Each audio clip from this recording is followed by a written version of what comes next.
Welcome to my Pecha Kucha video of Wendy Laura Belcher's text, Writing Your Journal Article in 12 Weeks, A Guide to Academic Publishing Success. This week, we will be focusing on Chapter 9, Giving, Getting, and Using Others' Feedback, as well as Chapter 10, Editing Your Sentences. Over the next few slides, we will be looking at many aspects of the revision process. From Chapter 9, we will focus on strategies for effectively giving and receiving feedback. From Chapter 10, we will focus on the different types of revision, rules for editing, as well as strategies for running Belcher's diagnostic test. Let's begin with what not to do when you are giving feedback. Belcher suggests many strategies for this, including not obsessing about what is or is not included in the author's bibliographic sources, or what may be missing from their article. She emphasizes not to get caught up in fixing the details of the article, but rather to give a non-judgmental response to the article as a whole. When giving feedback, it is always a good idea to start with something positive. Be specific in your responses, as these will be more use to the author than general ones. Phrasing your comments as suggestions can make them more easily accepted by the author. Plan to spend at least a few hours on this and try to focus on the macro elements of the paper rather than getting distracted by the micro elements.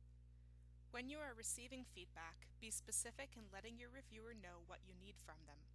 Take advantage of the opportunity to receive feedback by listening to everything that the reviewer has to say before giving your own comments.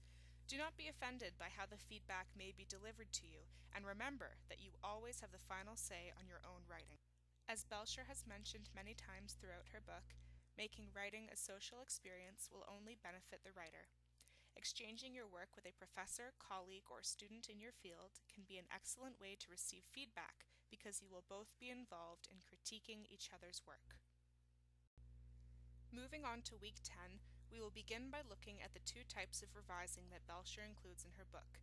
Macrostructure revising looks at the big picture elements of the paper, while microstructure revising looks at smaller elements such as punctuation and grammar. As Belcher tells us in her book, good writing can cover up bad research and bad ideas, but good research usually cannot carry a badly written article into publication. Belcher reminds us that many writing rules are merely preferences. She notes that not all writing which is flowery and elaborate can be found published in academic journals. Learning how to write simple, clear sentences will help you become more complex with your writing skills. If you're a fan of The Big Bang Theory, I like to think of this as finding a middle ground between Penny and Sheldon, more like what you would expect to hear from Leonard or Bernard.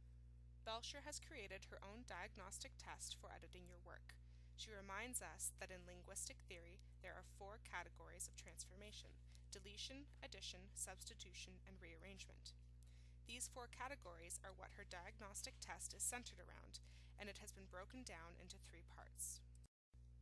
Part 1 of Belcher's diagnostic test involves looking for words that might need to be cut. Examples include conjunctions such as and or, especially when involving lists. Pronouns such as there, it, that, which, and who can be an indication of a weak verb and should also be cut.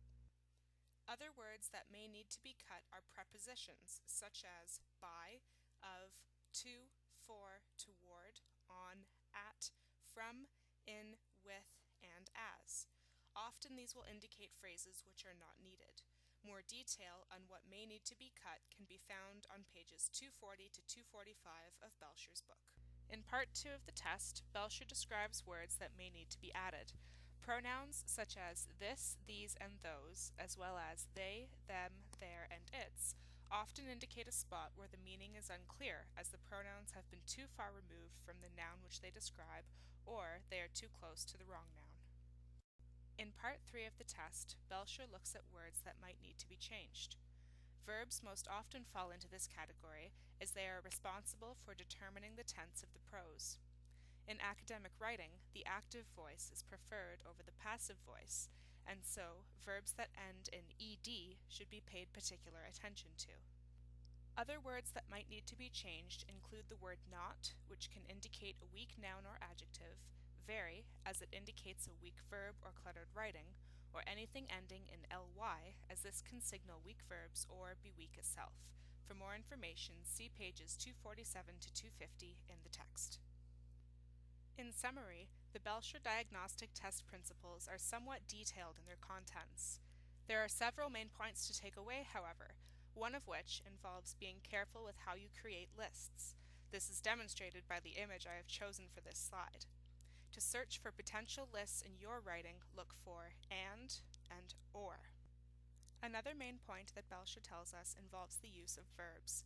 As Belcher notes, weak verbs are often overused and strong verbs underused. In particular, watch for verbs which create a passive voice, as studies have shown the passive voice can be more difficult to understand than the active voice.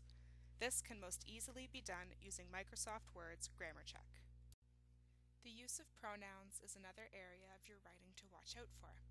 Often, pronouns get twisted into the sentence, stripped of their original antecedents and meanings.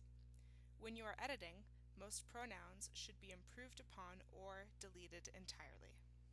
Cut unnecessary words. Remember that this can be done without losing the meaning of your text. Things that may need to be cut include the overuse of prepositions, negatives, or weak adjectives. For a list of suggestions to replace weak phrases, see pages 260 to 262. For a more detailed summary of the Belcher diagnostic test, see pages 250 to 253. In her book, Belcher describes two different ways that you can carry out the diagnostic test. One involves the use of many colored pencils, the other, Microsoft Word grammar check. The result of both is a colorful article where groups of highlighted words may indicate a problem and each color corresponds to a different type of grammatical error. Details of this process can be found on pages 254 to 258. There are, of course, many other aspects of sentences which may need correction. This could include spelling or punctuation. I realize that grammar and punctuation are not the most thrilling topics, but I hope that you have enjoyed the visuals in this presentation and that you find this week's activities useful. Thanks for watching.